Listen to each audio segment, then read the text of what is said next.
প্রথমবার ঐশী বুড়ি সরস্বতী মায়ের পুজো করছে। ঐশী বুড়ি হাতে খড়ি হচ্ছে আজকে। কি সুন্দর মন দিয়ে লিখছে মাম্মামটা। ওলে বাবালে, এই তো লেখো, কি সুন্দর করে লিখছে। কে লিখে দিচ্ছে না? বলে ঠাকুর মশাই। সুন্দর করে লিখছে ঐশী বুড়ি মন দিয়ে।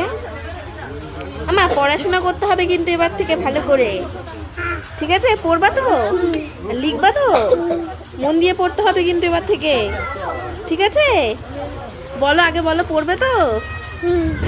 না, জোরে বলো। হ্যাঁ পড়বো। বলে বাবালে, এই যে আবার ঠাকুরের কাছে বল করছে। সুন্দর করে লিখলো। ওরে বাবা, তুমি কি পড়েছিলে এটা? বসেও পড়েছে মায়ের